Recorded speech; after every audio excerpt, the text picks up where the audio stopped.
자, 안녕하십니까. 정신분석학자 백상현입니다.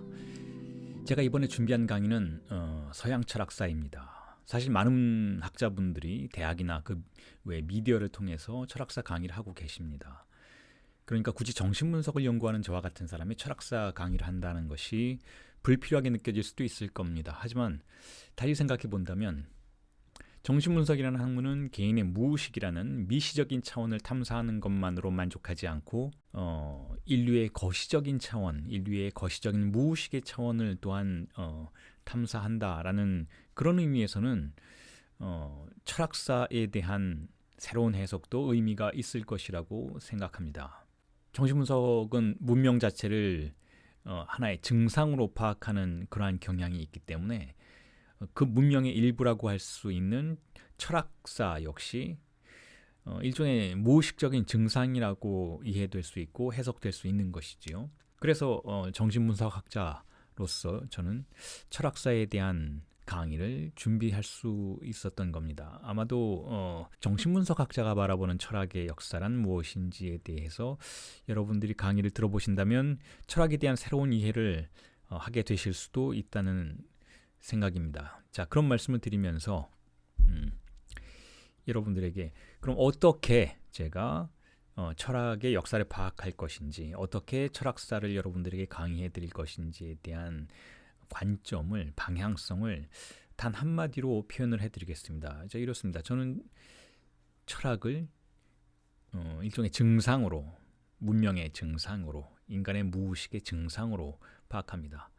그래서 철학을 병증의 표현이라고 이해할 수도 있을 것 같습니다. 그러니까 철학은 정신병이다 와 같은 관점에서 철학의 역사를 탐사해 보자고 여러분들에게 제안을 드리고자 합니다. 자, 이런 생각은 락강의 정신분석적인 관점으로부터 비로운 그러한 시선이기도 합니다.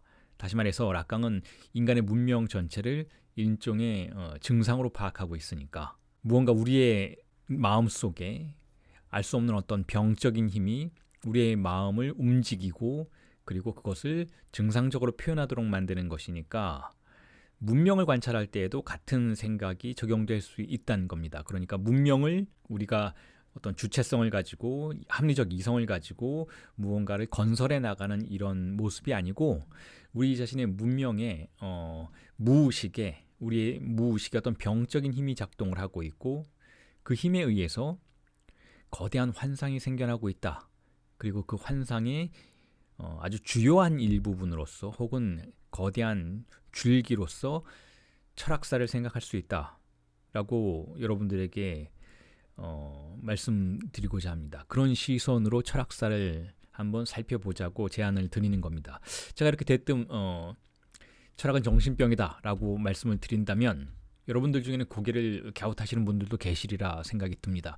지금은 그런 주장에 대해서 조금은 강력한 주장에 대해서 단번에 그 생각을 논증해 드릴 수는 없지만 앞으로 강의가 진행됨에 따라서 그 이유들이 하나씩 밝혀질 테니까 일단은 저의 이 귀한 명제를 염두에 두시고 강의를 들어주셨으면 좋겠습니다.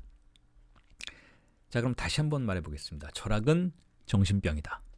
자, 물론 이런 주장은 상대적인 관점입니다. 자, 인간 문명이 스스로를 합리적이고 이성적이고 그리고 주체적인 의지의 산물이라고 생각하는 것에 대해서 사실은 그렇지 않다라고 주장하는 상대적인 판단입니다.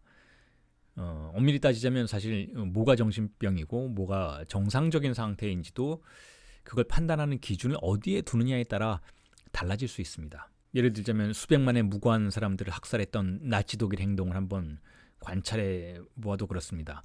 아주 합리적이고 이성적이고 과학적인 방식으로 나치가 했던 일은 유태인을 멸종시키려는 일이었죠. 합리적인 이성으로 정신병적 목표를 추구했던 겁니다. 자, 그러니까 어느 쪽이 광인인지가 어떤 기준을 적용시키느냐에 따라서 달라질 수 있다는 겁니다. 판단하기가 쉽지 않다라는 거죠.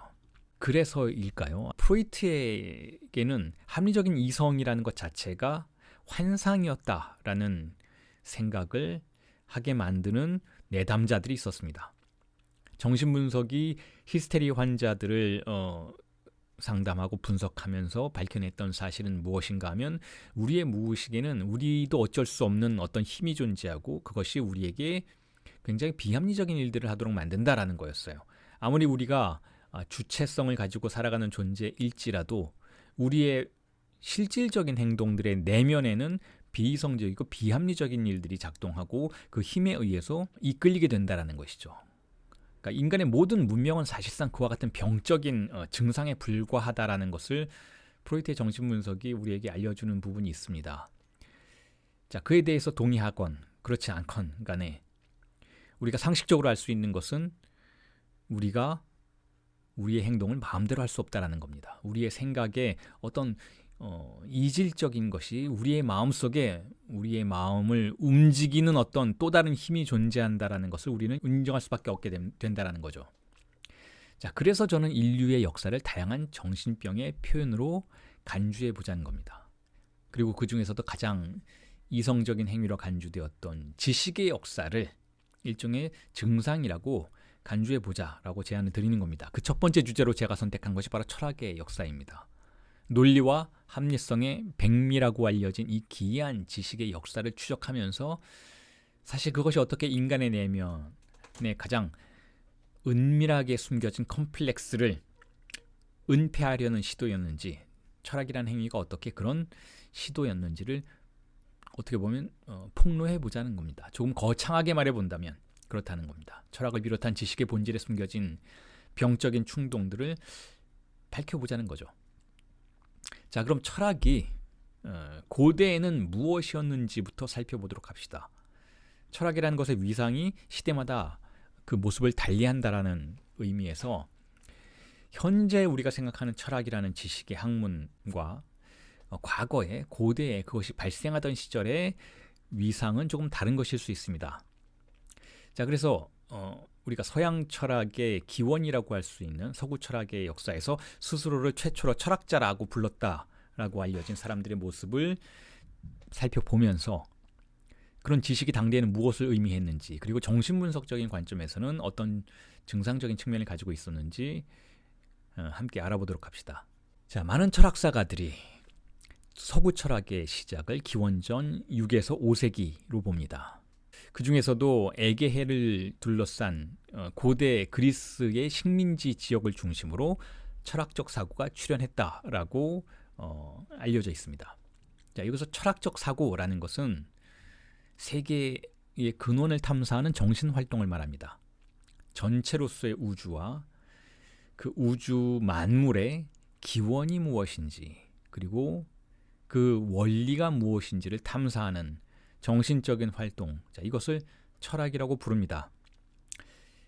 자, 그런데 그 이전에도 세계 만물의 근원을 설명하려는 시도들이 없었던 건 아닙니다. 철학과는 그 형식이 조금 다를 뿐이지 우주 만물이 어떻게 생겨났고 어떻게 작동하는지를 해명하려는 담론들이 이미 존재했죠.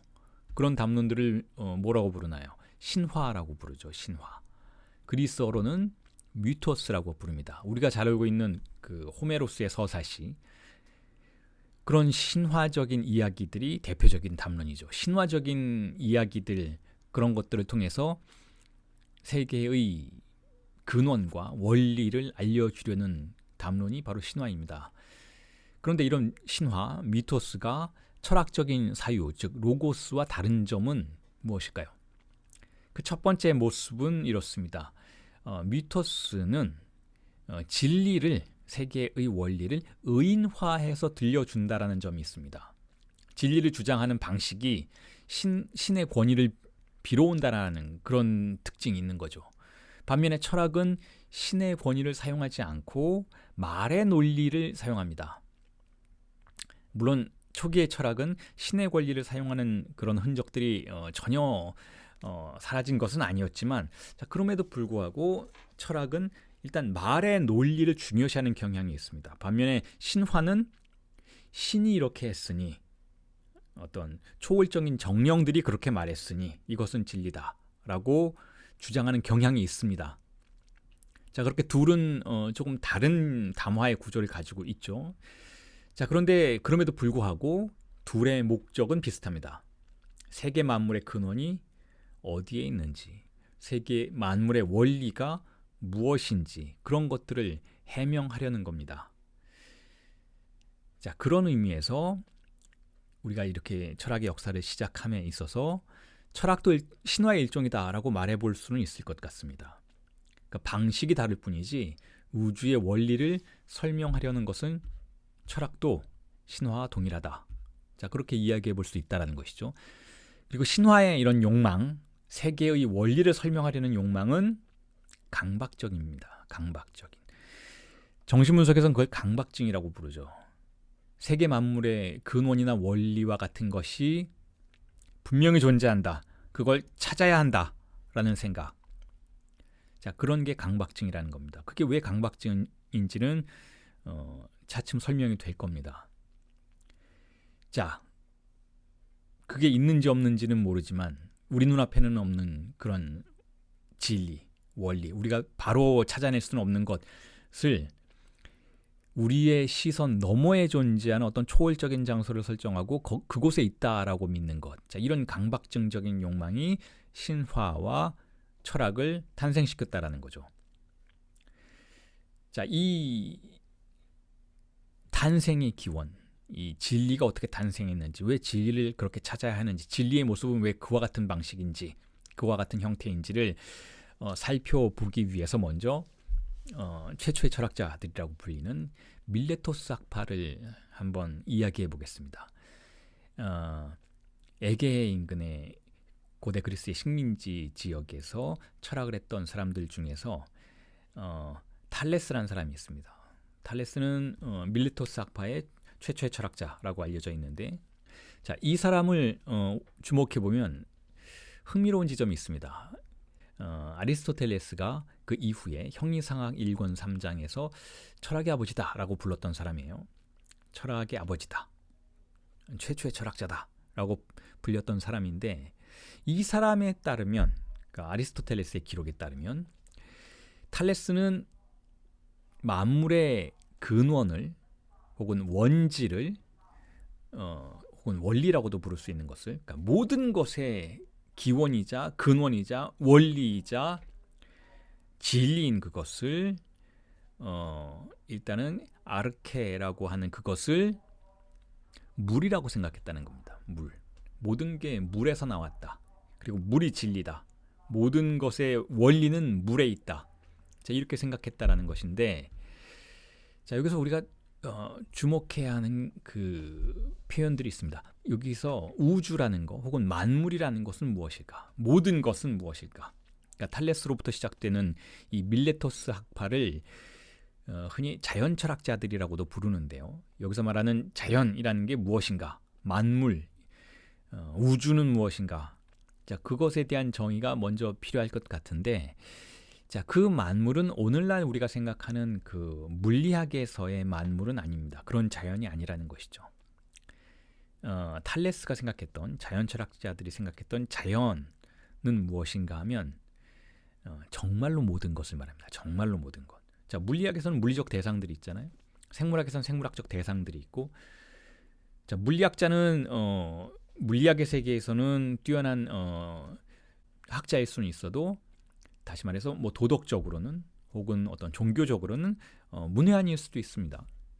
꼭 물리학자라고 해서 모든 걸 다 아는 것은 아니에요. 왜냐하면 물리학에서 그 대상으로서의 자연은 모든 걸 말하는 것은 아니니까.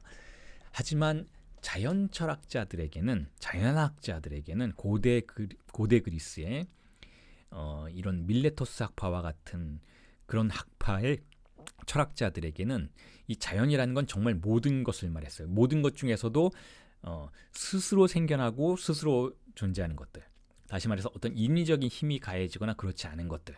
자, 그런 것들을 자연이라고 보았는데, 이 자연은 어떤 특정한 범위에 한정되는 것이 아니라 인간이라고 하는 생각하는 주체 앞에 있는 모든 것을 말하는 것이었다라고 이해하셨으면 좋겠습니다. 그러니까 이 모든 것은 단지 물질만을 말하는 것이 아니고 사람의 영혼까지도 포함되는 것이고, 어떤 정령들의 세계도 포함되는 것이고, 어떤 신적인 세계도 다 포함되는, 정말 모든 것, 내 앞에 있는 모든 것을 말하는 것이 바로 우주라고 부를 수 있습니다. 그리고 그 우주의 원리가 무엇인가를 연구하고 탐사하려고 할 때에는 사실 실험이 불가능하겠죠. 어떤 특정한 영역이 아니니까 실험과 같은 것으로 해결될 수 있는 문제가 아닙니다. 그냥 생각해야 하는 문제였던 거죠. 그래서 형이상학이라고 부르는 것이기도 합니다. 형이상학이 그러한 방식으로 출현한다라고 부르는 것이기도 하죠. 메타피직이라는 건 피직, 각각의 물리적인 영역으로부터 벗어나서 모든 걸 다 조망하는 관점을 필요로 하는 그러한 학문이라고 할 수가 있겠죠. 자, 그래서 이 모든 것을 이해하려는 태도가 바로 형이상학으로서의 철학인데 자, 일견 이런 형이상학의 출현은 모순된 것처럼 보이기도 해요. 왜냐하면 이 모든 것을 아우르는 진리가 존재하는가, 이 전체를 아우르는 진리가 존재하는가라는 질문 자체가 상당히 강박적인 것이기 때문이죠. 왜냐하면 그런 것들이 존재한다라는 생각을 갖는 것 자체가 기이한 행동이기 때문인 것이죠. 자, 그런데 또 다른 한편으로는 어떤 필요에 의해서 요청되는 질문이기도 하다라는 거예요. 왜냐하면 인간은 단지 어떤 협소한 영역에서의 범주를 살아가는 존재가 아니라 때로는 윤리적으로, 때로는 물리학적으로, 때로는 생물학적으로, 때로는 정치적으로 모든 영역에서 삶을 살아가는 종합적인 존재이기 때문에 이 사람에게는, 이 인간 주체에게는 모든 영역에서 통용되는 단 하나의 진리가 필요로 할 수도 있다라는 거예요. 요청이 될 수도 있다라는 것이죠. 인간은 전체를 살아가는 존재이니까 언제나 전체를 아우르는 진리를 요구하는 특성이 있다. 자, 그런 욕망을 가지고 있다라고 이해해 볼 수 있다라는 것이죠. 자, 그래서 이렇게 인간은 우리 자신이 단순히 어떤 생물학적인 반응을 통해서 태어난 존재다라는 그런 기원적인 기원에 대한 담론만으로는 만족할 수가 없다라는 거예요. 우리는 우리 자신이 왜 태어났는지를 알고 싶어하고 어떤 소명을 가졌는지, 종교적이건 혹은 어떤 다른 도덕적이건 정치적이건 어떤 소명을 가졌는지를 알고 싶어하고 어떻게 살아야 하는지는 학교에서 다르고 가정에서도 다르고 직장에서도 다른 것이잖아요. 그 모든 영역에서 어떻게 살아야 하는지, 그리고 어떤 사랑을 해야 하는지, 또는 어떤 꿈을 꾸고 그 꿈을 왜 이루어야 하는지 등등의 질문에 노출된 존재이기 때문에 그 모든 것을 아우르는 단 하나의 진리를 찾고자 하는 형이상학으로서의 철학은 상당히 필연적인 학문이었다라고 볼 수 있는 것이죠. 인간이 바라는 대답은 우리 삶에 있어서 보다 전체적이고 종합적이고 근원적이기 때문에 이 모든 것을 아우르는 질문의 대답을 찾으려고 철학이 시작했다라고 볼 수는 있습니다. 자, 바로 이런 질문에 대한 답을 찾기 위해서 철학이 형이상학으로서 시작됐다는 것이고, 자, 그에 대한 가장 토대가 되는 대답으로서 세계의 원리를 찾고자 했다라는 거예요. 세계의 원리는 무엇인가? 전체로서의 세계의 원리는 무엇인가? 자, 그리고 탈레스는 아까 말씀드렸던 것처럼 그걸 물이라고 생각했다라는 거죠. 자, 그런데 이런 형이상학적인 탐구가 탈레스의 전유물은 아니다라고 이미 말씀을 드렸어요. 그 이전에도 전체로서의 세계의 원리와 근원을 묻는 질문들이 언제나 존재했다라고 말씀을 드렸죠. 자, 그걸 신화라고도 말씀을 드렸어요. 미토스라고도 말씀을 드렸죠. 그걸 또 호메로스와 헤시오도스와 같은 시인들에 의해서 전해지는 신화 담론을 통해서 우리가 파악할 수 있다. 자, 그런 말씀도 드렸었어요. 자, 그런데 이와 같은 신화의 담론에서 중요시 되는 것들은 다시 한번 말씀드리지만 철학과 차이가 있어요. 그건 뭐냐면 신들의 권위라는 것이죠.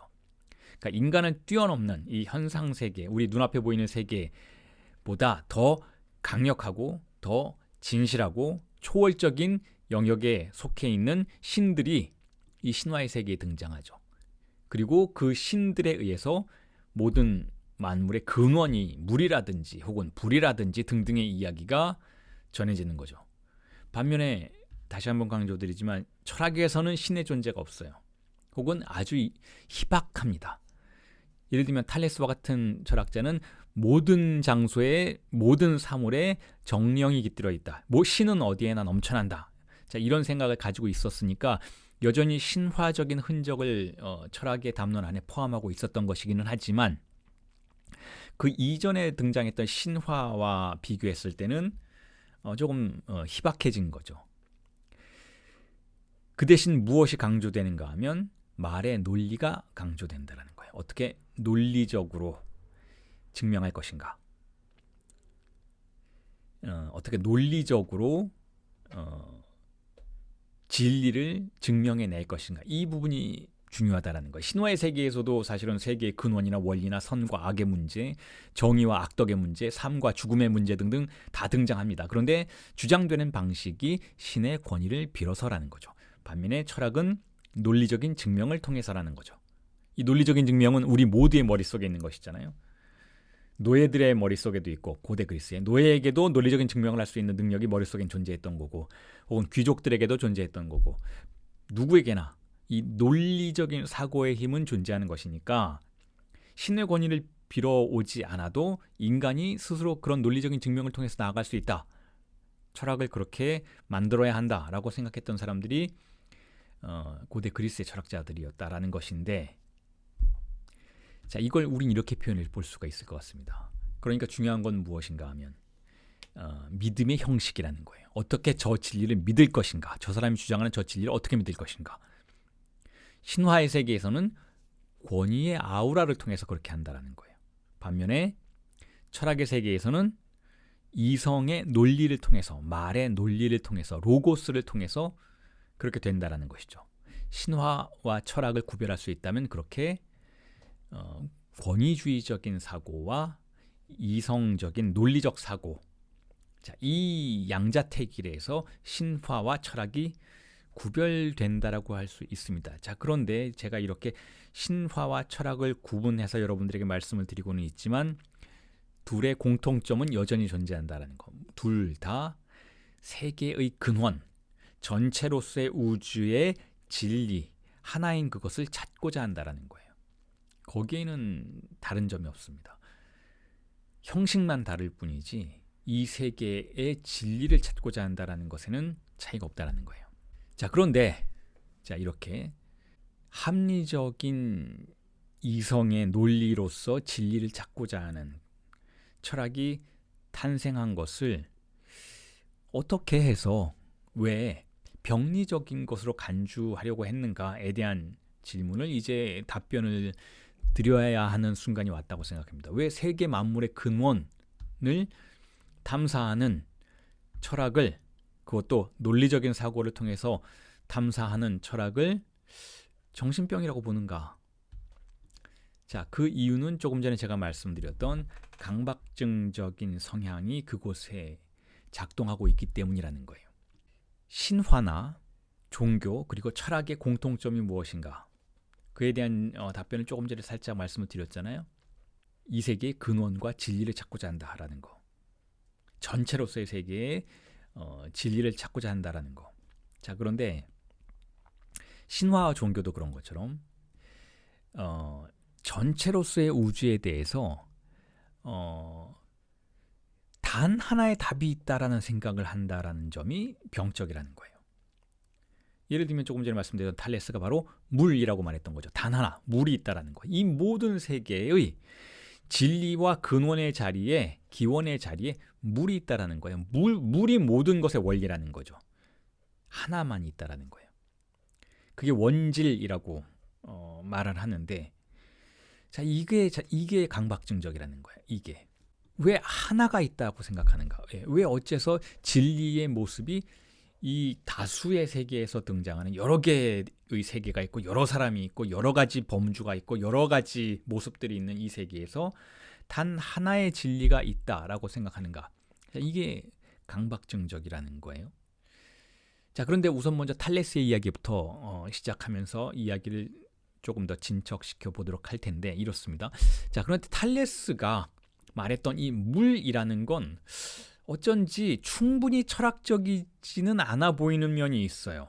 지금 우리가 철학이 어떻게 강박증적이고 철학이 어떻게 정신병적인가를 이야기하고 있는 그런 순간인데, 자, 그럼에도 불구하고 탈레스는 제가 조금 전에 말씀드렸던 것처럼 충분히 철학적이지 않고 신화적인 요소들을 포함하고 있는 것처럼 보인다라는 것이죠. 왜 그럴까요? 왜냐하면 탈레스가 생각하는 진리가 물이기 때문이에요. 탈레스가 생각하는 진리가 이미지이기 때문에 그렇다라는 것이. 이건 조금 철학적이지 않다라는 거. 이건 어떤 의미에서는 철학과는 좀 다른 면모를 보여주고 있다라는 것이죠. 철학의 특수성이라는 것이 결여되어 있는 것처럼 보인다라는 거예요. 왜냐하면 우리가 아는 철학은 뭔가 좀 더 추상적이고 그래야 하는데 세계 만물의 근원이 물이라고 말하는 것은 왠지 신화적이고 종교적인 모습이 보인다라는 것이죠. 자, 그런데 그와 거의 동시대를 살았던 또 다른 밀레토스 학파의 철학자 아낙시만드로스에 대한 이야기를 하면 철학이 어떻게 발전해 나가고 있었는지를 이해하는 데 도움이 될 수 있습니다. 자, 아낙시만드로스라는 이 사람은 물이라고 생각하지 않았어요. 모든 것의 근원과 원리가 물이라고 생각하지 않았습니다. 그리고 이 아낙시만드로스가 생각했던 진리는 어떤 사물과도 닮은 것이 아니었어요. 어떤 이미지가 아니었던 것이죠. 우리 이 세상에 존재하는 무언가가 아니었어요. 물은 이 세상에 존재하는 무언가라고 할 수 있잖아요. 물, 불, 흙, 뭐 이런 것들 다 이 세상에 존재하는 무언가, 우리가 이미지로 그려볼 수 있는 것이잖아요. 자, 그런데 아낙시만드로스는 그런 걸 이야기하지 않고 뭐라고 이야기했는가 하면 모든 것의 근원과 원리는 아페이론이다 라고 말했어요. 아페이론. 이건 추상적인 용어입니다. 아페이론. 아페이론은 뭐냐 하면 고대 그리스어로 자, 페라스라는 말이 있어요. 페라스라는 말이 있는데 이 말은 경계, 한계 그런 뜻을 의미해요. 모든 것이 경계 지어져 있고 모든 것이 한계 안에 있는 것이잖아요. 한계가 있어요. 예를 들면 대한민국이라는 장소는 국경을 가지고 있죠. 그걸 넘어가면 더 이상 대한민국이 아니에요. 그런 국경선을 한계라고 부를 수 있죠. 그게 페라스인 거예요. 페라스. 사람은 사람이 할 수 있는 일이 있고 못하는 신들의 영역이 있는 것이잖아요. 그럼 사람이 할 수 있는 그 영역까지를 우리는 경계라고 부를 수가 있죠. 한계라고 부를 수 있죠. 그 한계 안에 머무는 것을 사람답게 사는 것이라고 볼 수 있잖아요. 자, 그걸 페라스라고 불러요. 자, 그런데 이 페라스라는 말 앞에 부정의 접두사 아를 붙여서 아페이론이라고 부르는 거예요. 페라스, 아페라스, 아페이론. 자, 그럼 아페이론은 무슨 뜻인가 하면 말 그대로 경계가 없음을 말해요. 자, 이 세상에 우리 눈앞에 보이는 모든 것들이 다 경계가 있고 한계가 있고 범주화되어 있어서 우리가 그걸 알아볼 수 있는 것이라면 이 모든 범주화되어 있는 것의 근원에는 범주화할 수 없는 것, 경계가 없는 무언가가 있다. 그러니까 끝도 없고 한계도 없는 무한한 것이 있다라는 의미에서, 즉 미규정된 것이 있다라는 의미에서 아페이론이 모든 것의 근원이다라고 아낙시만드로스는 생각했다라는 거죠. 그러니까 비한정적이라는 거예요. 모든 건 한정되어 있는데 그 한정된 것의 기원에는 비한정적인 것이 있다라는 거죠. 자, 나름 합리적인 판단이죠. 그러니까 이 세계의 근원이 물이다라고 말하는 것보다는 훨씬 더 논증적인 주장이라는 거예요. 자, 그리고 이런 비슷한 이야기를 나중에 20세기의 철학자 알랑바디우가, 프랑스의 알랑바디우가 이렇게 이야기를 하죠. 우리 눈앞에 있는 모든 존재들은 다 셈해진 존재들이다. 셈해진다라는 건 하나로 셈해졌다. 다시 말해서 집합을 구성한다라는 거예요. 그러니까 그 집합을 구성하는 것들이 우리가 알아볼 수 있는 것들이라는 거죠. 사람의 집합, 동물의 집합, 개의 집합, 고양이의 집합, 여자의 집합, 남자의 집합, 대한민국의 집합, 대한민국 사람들의 집합, 미국인들의 집합, 군인들의 집합, 민간인들의 집합, 모두 다 집합을 구성할 수 있어요. 그러니까 우리가 그걸 존재한다라고 존재자로서 파악하고 있는 것이죠.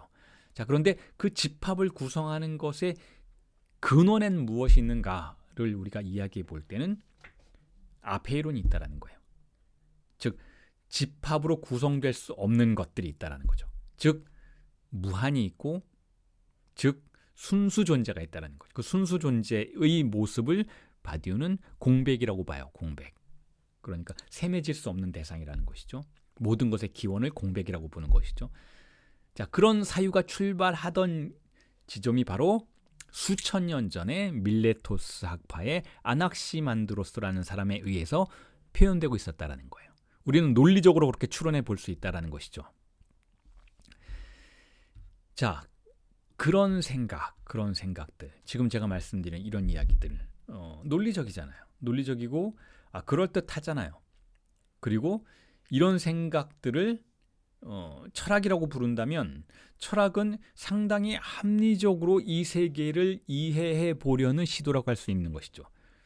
자, 그런데 왜 저는 이런 욕망을 병적인 것으로 보았을까? 자, 병적이라는 말이 꼭 그렇게 나쁜 말은 아니다라는 것을 여러분들이 이해해 주셨으면 좋겠습니다. 병적이라는 것은 결국 그냥 이게 어떤 한 주체가, 인간 주체가 합리적인 이성과 의지를 가지고 절대적인 진리에 도달하려고 했던 행동은 아니다라는 표현인 거예요. 그것 대신에 우리는 어떤 불안 때문에, 어떤 강박증 때문에 저런 행동을 했다라고 할 때 그것을 병적이다라고 볼 수 있다는 것이죠. 자, 그래서 정신분석적인 관점에서 질문을 던져보는 거예요. 철학은 왜 이런 일을 했을까? 왜 이런 논증을 통해서 세계의 기원이 아페이론이라고 말했을까? 왜 이런 욕망이 존재하는 것일까? 왜 우리는 우리 자신의 뿌리를 찾으려고 하는 것일까? 이런 질문인 거예요. 철학의 질문은 그런 질문인 것이죠. 어째서 이 현상, 세계의 현상의 배후에 숨겨진 원리, 단 하나의 원리가 있다라고 생각하는 것일까? 그리고 그런 원리가 근원에서 여전히 작동하고 지금도 작동하고 있다라고 믿는 것일까? 자, 이런 질문들에 대한 대답을 정신분석이 해줄 수 있다라는 거죠. 그리고 이런 해석이 가능하다라고 일단은 여러분들에게 명제를 던져드리면 이렇습니다. 즉, 인간이 이런 행동을 하는 것은, 철학을 하는 것은 하나의 진리가 존재한다. 눈앞에는 없지만 생각하고 논증하면 그 뒤에 진리가 있다라고 생각하고 있는 것은 우리가 근원적인 상실을 가지고 있기 때문에 그렇다라는, 그런 해석이 가능하다라는 거예요. 근원적 상실을 통해서 설명 가능하다라는 거죠. 자, 그 근원적 상실이 무엇인지, 이건 이제 프로이트의 이론이고 락강의 이론이고 모든 정신분석 학파들이 동의하는 이론인데, 이 근원적 상실의 트라우마가 무엇인지를 알면 우리는 왜 인간의 지식의 기원이 그렇게 시작됐는지, 특히 철학이라는 종합적인 지식의 기원이 그렇게 시작됐는지를 이해할 수 있게 된다라는, 자, 그런 의미에서 살펴볼 만한 가치가 있다라는 거예요. 왜 인간은 상실의 트라우마를 가지고 있고 그것 때문에 이런 일들을 하게 됐는지를 한번 살펴보자라는 것이죠. 그걸 설명을 드리면서 여러분들은 저와 함께 철학의 기원에 대한 정신분석적인 관점의 해답에 도달하실 수 있다라는 거예요. 자, 이렇게 설명드리면서 시작을 하도록 하겠습니다. 인간은 생물학적으로 포유류죠. 포유류예요. 인간은 포유류, 젖먹이 동물이라는 거죠. 태어나면서부터 이런 포유류들은, 인간은 자신의 모든 쾌락과 생사 여탈권을 젖을 주는 어미에게 의탁한다라는 거예요. 자, 이건 생물학적인 관점이에요. 생물학적이고 동물학적인 관점이죠. 어머니에게 전적으로 의지할 수밖에 없다라는 것이죠. 특히 인간은 굉장히 오랜 기간을 부모에게 의존하는 불완전한 동물이라는 거예요. 불완전한 포유류라는 것이죠. 강아지들은 불과 몇 달 만에 젖먹이 기간을 거치면 혼자 독립을 할 수 있거나 그렇게 될 수 있는데, 고양이들도 마찬가지인데 인간은 조금 더 오랜 기간 동안 제대로 걷지도 못하고 전적으로 어머니에게 젖먹이를 의존해야 하고 보살핌을 받아야 한다라는 거예요. 자, 그래서 포유류로서의 인간은 어머니를, 특히 어머니를, 보살펴주는 어머니를 신과 같은 존재로서 믿고 따르게 된다라는 거죠. 자, 여기에 신화의 비밀이 있어요. 미리 말씀을 드리면, 왜 인간은 어떤 진리를 주장할 때 진리의 주장의 담보물을 의인화하려고 하는가? 왜 신이 그렇게 말했기 때문에, 정령이 그렇게 말했기 때문에 우리는 그걸 믿어야 한다라고 하는가에 대한 간접적인 답변이 존재한다라는 거예요. 인간은 포유류로서 아주 오랫동안 부모를 신과 같은 존재로 믿고 따르기 때문에 어떤 진리가 말해지는 것의 배후에는 부모와 같은 절대적인 신이 존재할 거다라고 가정하는 경향이 있다는 거죠. 그래서 인간은, 락강이 이야기하죠. 자크 락강이 이렇게 이야기했어요. 인간은 무의식의 신의 감각을 갖고 있다는 거예요. 무의식이 신이다라고 표현을 하죠. 어쨌든 자, 돌아와서 어머니를 신과 같은 존재로 믿고 따르게 됐는데, 그래서 어머니로부터 배고픔을 해결한다고 말씀드렸잖아요. 배고픔만을 해결하는 것이 아니라 온갖 정서적인 보살핌을 받게 되고 어머니의 눈빛, 응시, 그리고 목소리, 사랑의 속삭임 혹은 명령 이런 것들을 따르게 되죠. 배변 훈련은 어때요? 인간에게 굉장히 중요하잖아요. 인간뿐만 아니라 모든 동물들에게, 특히 가축들에게는 배변, 애견도 마찬가지잖아요. 강아지들도 배변 훈련이 아주 중요한데 이 배변 훈련을 하면서부터 규칙을 배우게 되는 것이죠. 아이들이 특히 그렇다라는 거예요. 말을 배우기 이전 단계의 아이는 이렇게 어머니를 절대적인 쾌락의 대상으로, 절대적인 신으로 간주한다라는 거죠. 어머니가 곧 세계이고 쾌락이고 신이고 우주라는 거예요. 자, 그런데 이런 관계가 끝나는 시점이 있죠. 끝나는 시점. 아이가 말을 배우게 되는 시점에서, 자, 규범을 배우면서 아이는 자기 자신의 역할을 부여받게 돼요. 가족 내에서. 그러니까 단지 그 이전에는 어머니와 이자 관계였던 것이잖아요. 어머니와 아이가 융합적인 관계였어요. 그런데 아이가 말을 배우면서 자신을 어머니가 아들이나 딸이라고 부른다라는 거예요. 그리고 아버지가 있다라는 것도 알게 돼요. 혹은 형제가 있다면 형제들이, 형이, 오빠가, 누나가, 언니가, 동생이 있다라는 걸 알게 되는 것이죠. 이런 가족관계 안으로 아이가 들어가게 되는 계기는 아이가 말을 배우는 과정을 통해서예요. 자, 이걸 문명화라고 부르죠. 그리고 이 과정에서 어떤 결정적인 일들이 벌어진다는 거죠. 어떤 일이 벌어지는가 하면 쾌락을 포기하게 된다는 거예요. 어머니와의 이자 관계에서 향유되던 절대적인 쾌락을 아이는 포기할 수밖에 없다는 거예요. 왜냐? 이제 아이는 더 이상 어머니의 사랑스러운 아기만은 아닌 거니까. 이 아이에게는 아버지도 있으니까. 이 아이에게는 다른 형제들이나 가족들이 있으니까. 이 아이는 자신의 역할을 감당해야 된다는 거죠. 어머니를 일정 부분 포기해야 한다는 거예요. 자, 그럴 때 아이가 감당하기에는 너무 어려운, 버거운 상실감이 아이의 마음속에 상처를 남기게 된다라는 거죠. 그리고 이 상처는 평생 간다라는 거예요. 인간 문명은 이 상처를 중심으로 작동하고 있다라는 거예요. 이게 바로 프로이트의 정신분석 이론인 것이죠. 그리고 그 인간 문명의 아주 중요한 줄기라고 할 수 있는 지식의 역사가 바로 이 상실의 주변에서 형성되고 있다라는 것이죠. 특히 철학이 그러했다라는 거예요. 왜냐 하면 인간은 바로 이 상실을 어떻게 보상받을지를 평생 고민하면서 살아갈 수밖에 없기 때문에 그렇다라는 거예요. 자, 이 상실에 대한 이야기는 정신분석에 대한 이야기인데, 자, 이 이야기를 왜 철학사를 여러분들에게 말씀을 드리면서 계속해서 강조를 하는가 하면 방금 말씀드렸던 것처럼 바로 이 상실을 중심으로 해서 철학의 역사가 구성되기 때문에 그래요. 자, 그래서 상실에 대한 이야기 조금만 더 여러분들에게 해드리면 이렇습니다. 이 상실은 그냥 상실되는 것이 아니고 억압에 의해서, 무의식을 통해서 상실이 돼요. 정확히 이야기하자면 이것이 상실되는 과정에서 억압이 일어나고 이 억압이 무의식을 만든다라는 거죠. 그래서 무의식을 만든다는 건 무슨 뜻인가 하면 우리가 의식적으로 알 수 없는 세계가 만들어진다는 거예요. 왜냐하면 억압된 것은 바로 그 안으로, 그 무의식이라는 저장고 안으로 채워져야 하니까, 가두어져야 하니까. 그래서 어린아이는 자신이 상실한 것이 정확히 무엇인지를 알지 못하도록 억압된다는 거죠. 자신이 어머니와의 쾌락을 상실했다라는 걸 알지 못하고 그냥 상실의 감각만 남겨지게 된다는 거죠. 무엇을 상실했는지 우리는 몰라요. 이렇게 우리가 이야기는 할 수 있지만 진정으로 그것이 어머니와의 관계에서 발생했던 쾌락이라는 것은 우리가 머리로는 알 수 있지만 지금 이렇게 알 수 있고 논의해 볼 수는 있지만 그것에 대한 기억은 없다라는 거죠. 왜냐하면 억압되어 있으니까. 그래서 그 상실감을 무엇이라고 부르는가 하면 텅 빈 상실감이라고 부르죠.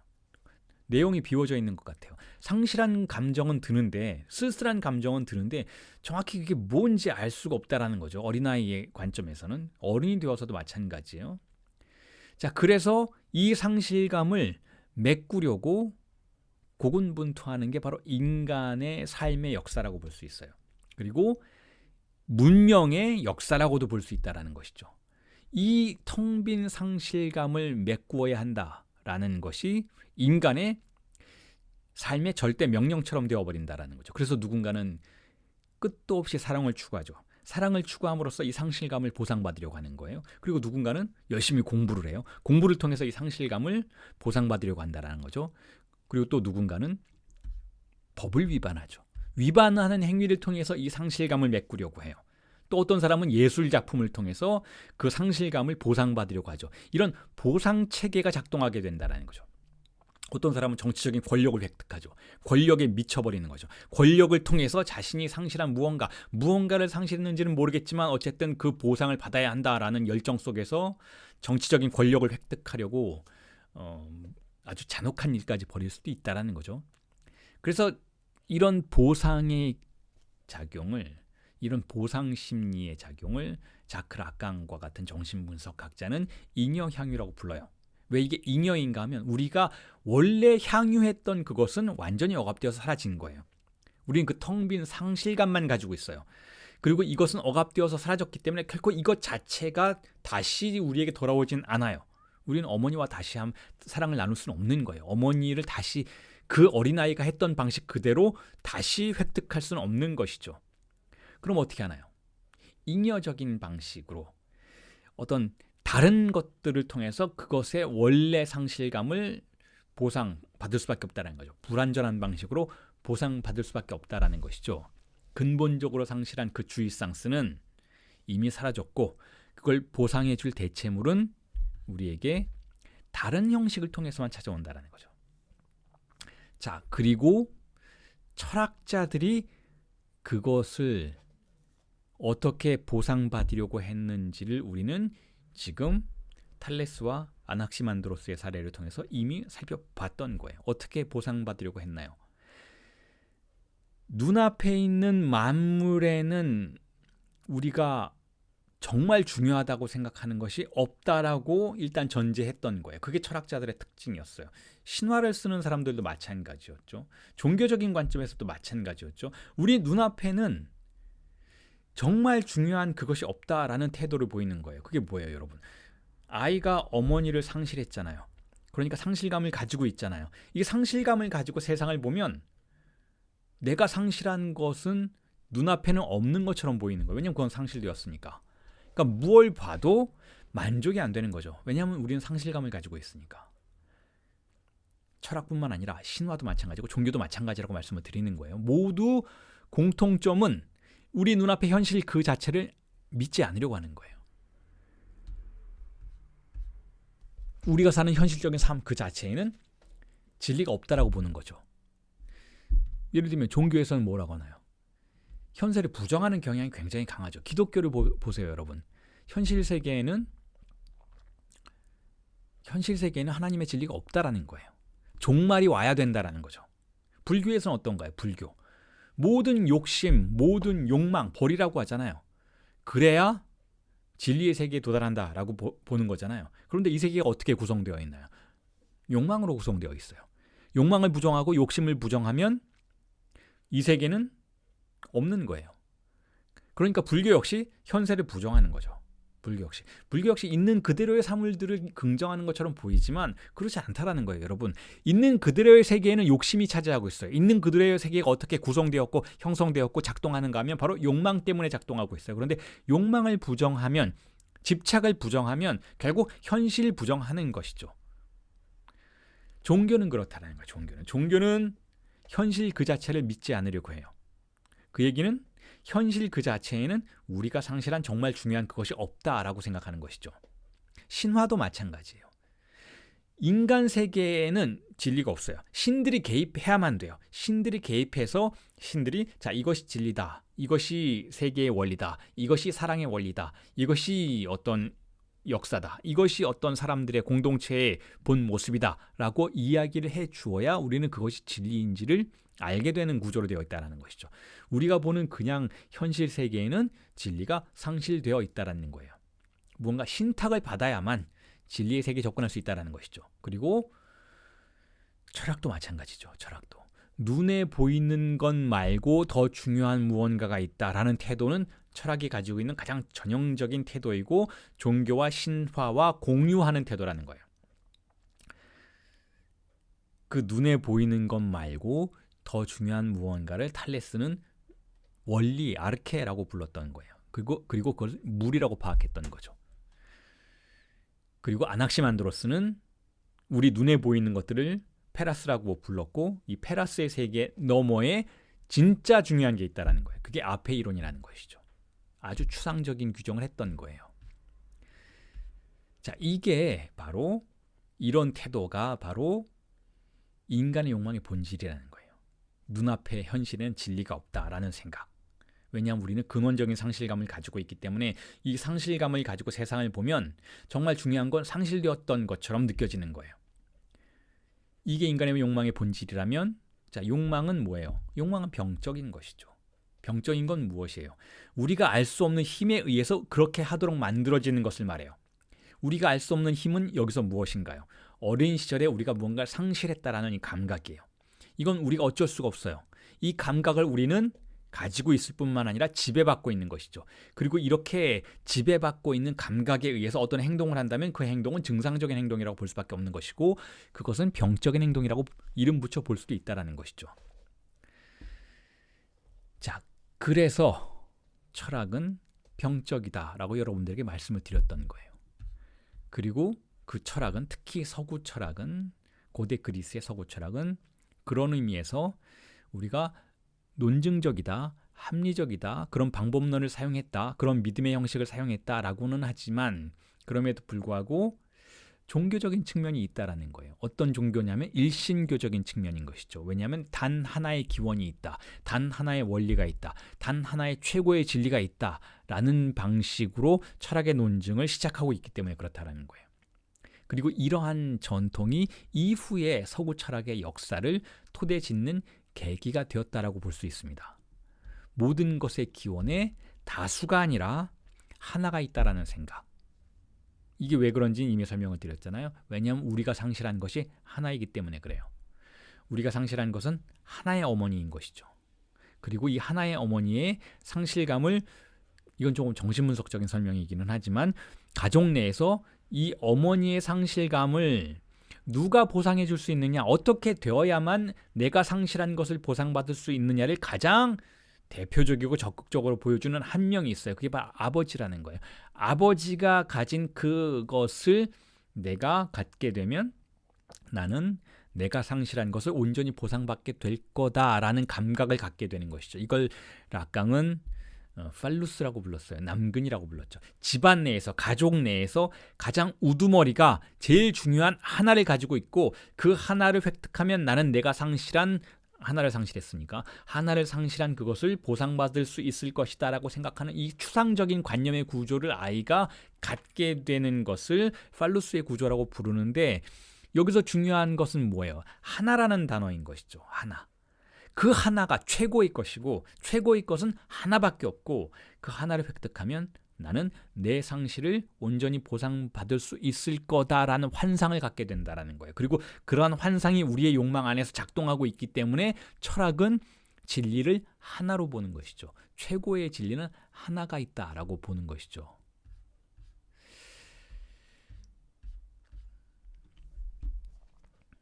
자, 그런데 여기서 한 가지 덧붙여야만 될 부분이 있습니다. 그런데 이렇게 우리가 철학을 통해서 진리를 추구할 때에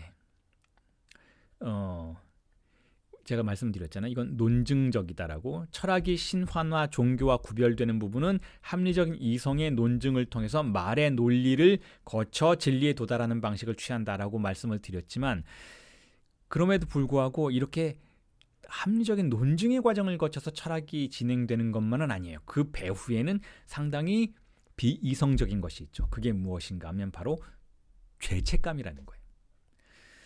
죄책감은 사실 종교에서 가장 강하게 작동하는 감정인 것이잖아요. 죄라는 거, 죄를 지었으니까 죄책감을 느끼고 그 죄책감을 씻어내기 위해서 신에게 용서를 구하고 뭐 이런 과정들이 종교에는 존재하잖아요.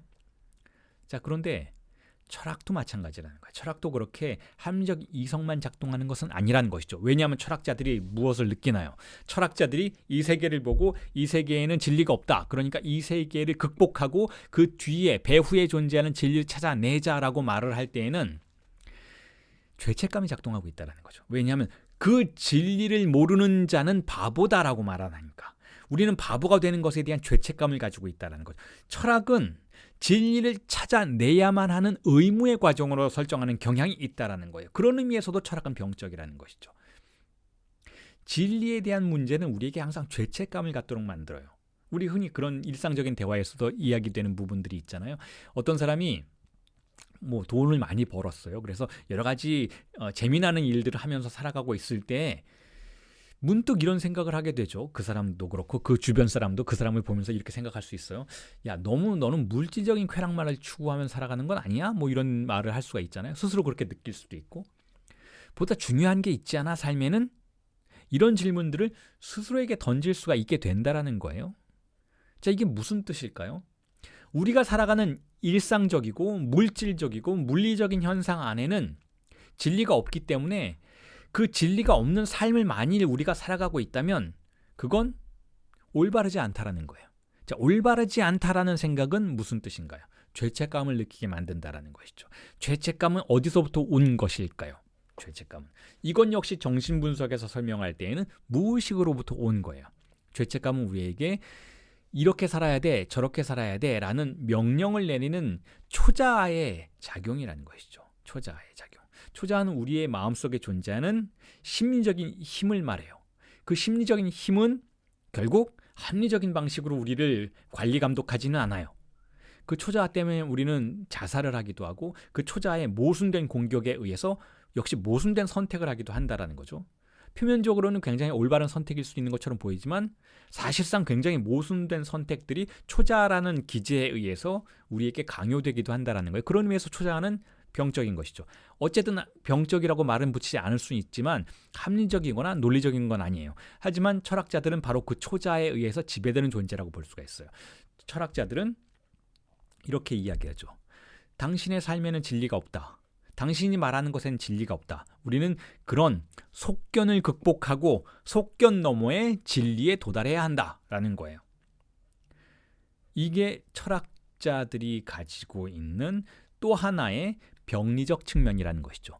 하지만 이러한 철학자들이 가지고 있는 병리적 측면은 사실상 인간의 지식이 내재화하고 있는 병리적 측면이라고도 볼 수가 있습니다. 철학은 그런 의미에서 병적이라는 거예요. 진리에 도달하지 않은 사람들은 속는 자들이라고 보죠. 바보들이라고 보는 거예요. 그리고 진리에 민감하지 않은 사람들은 세속적인 인간들이라고 비판을 받게 되죠. 그래서 우리는 진리를 찾아야 한다라는 거예요. 그러니까 진리는 단지 인식의 문제가 아니라 윤리적인 문제가 된다라는 것이죠. 자, 그런 힘에 의해서 철학이 시작되었다라는 거예요. 그리고 그런 힘에 의해서 이미 종교가 이 세계를 지배하고 있었다라는 것이죠. 그 종교의 병리적인 측면을 철학은 이어받고 있다라는 거예요. 다른 형식을 통해서 믿음의 형식이 조금 다르지만 어쨌든 이어받고 있다라는 거죠. 진리에 도달해야 한다라는 그런 지상 명령, 초자의 명령에 복종하고 있다라는 의미에서 철학은 상당히 정신병적이라는 것입니다. 자, 오늘 여러분들에게 제가 아주 간단하게 밀레토스 학파의 두 철학자들을 소개해 드리면서 철학이 어떻게 시작되고 있었는지, 그리고 신화와는 어떻게 다른지, 혹은 종교와는 어떻게 다른지를 설명드리고, 또한 종교, 신화, 철학이 어떻게 비슷비슷한 것인지에 대한 이야기를 해드렸어요. 이렇게 함으로써 여러분들이 철학이라는 지식의 역사를 조금은 달리 보시면서 저와 함께 앞으로 진행될 철학사의 강의에 참여하실 수 있도록 아이디어를 제공해 드렸습니다.